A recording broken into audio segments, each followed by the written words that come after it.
back at the Centrum in Worcester, Massachusetts, and qualifying is complete. It's now time to start side-by-side monster truck elimination action. The very first pair up brings the number 1 versus number 5 qualifiers to the line, with Jim Kramer and the world-renowned Bigfoot Ford taking on the Chevrolet that finished number 2 in the world last year, Jack Wilbin's awesome Taurus. These were two of the machines that waged war in that incredible qualifying round, with Bigfoot coming out on top at 2.09 seconds. But even though Taurus qualified 5th in this field, the difference between the two is only 32 hundredths of a second. Certainly on this short course, where drivers' reaction to the green light is all important, Wilman can probably make up that kind of time amount if he has to, just on the starting line alone. Both machines staged up. Certainly one of the true wars in monster truck racing, ready to take place to open the first round of elimination.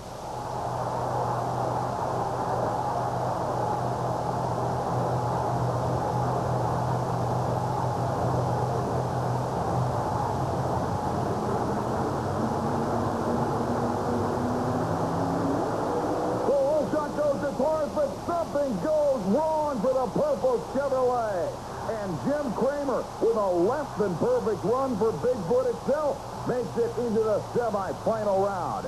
You can see a rather strange landing for Kramer as the big blue Ford got a little sideways down near the finish line. But the big problem came from the purple Chevrolet right off the starting line.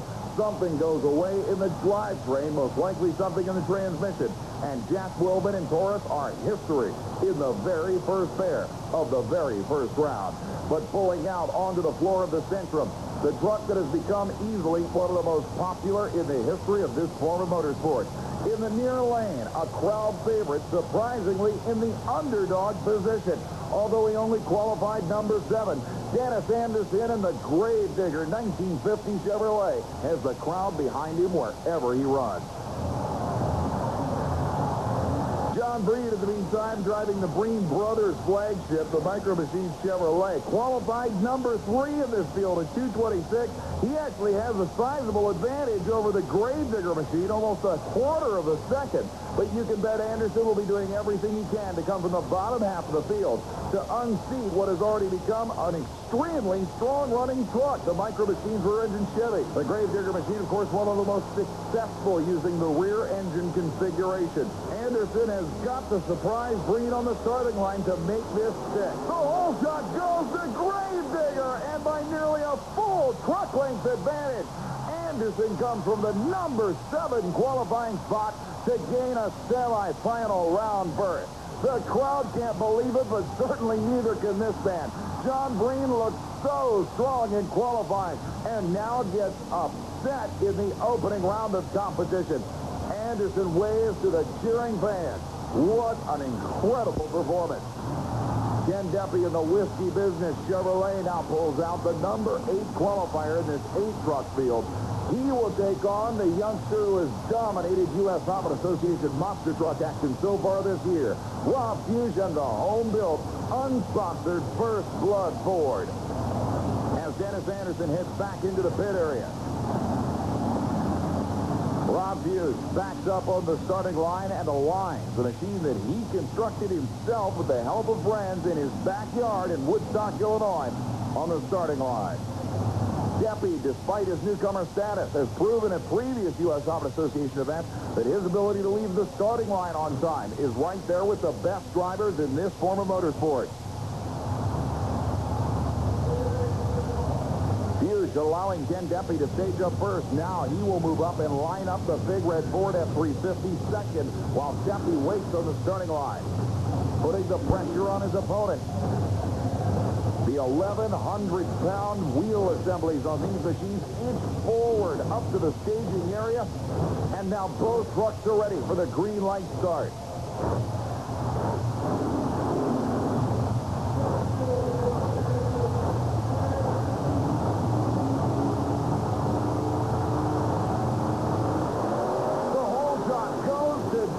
But the Whiskey Business Chevrolet loses power very quickly, and Rob Hughes uses the brute horsepower of the First Blood Ford to move into the semi-final round.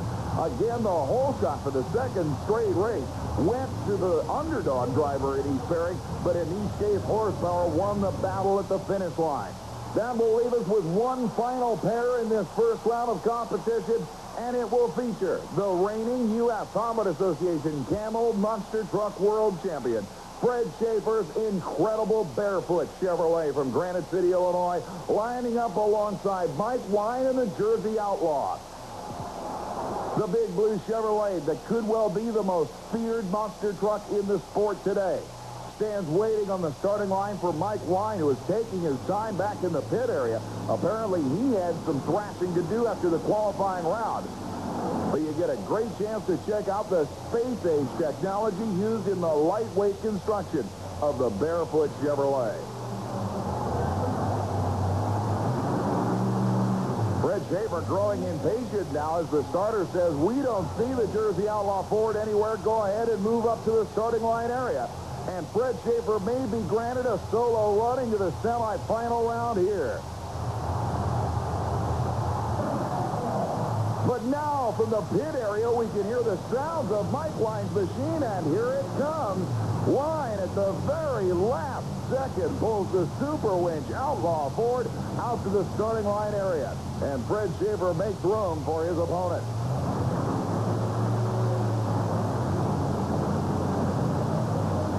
Wine's machine appears to be running fine. No smoke or anything else that would tell us, obviously, that he still has problems.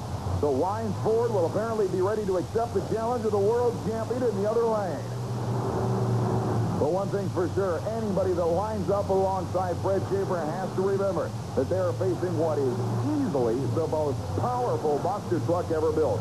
Under USHRA Association rules, these machines must weigh a minimum of 10,000 pounds with the driver. But Fred Schaefer probably has a higher horsepower to weight ratio than anybody else. Mike Wine still taking his time over there in the far lane, but Fred Schaefer being more than a sportsman here. Now, finally, the Ford is on the starting line. Fred Schaefer has waited what seems like a week for the Outlaw Ford to stage up. But now, it's all green light and go.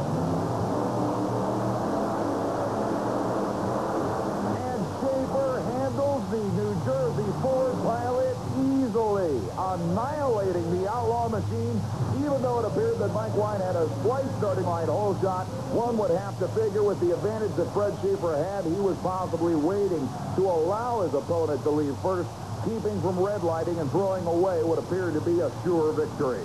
So Fred Schaefer goes into the semifinal round, but the fans know that they have some of the greatest matches yet coming up in round number 2.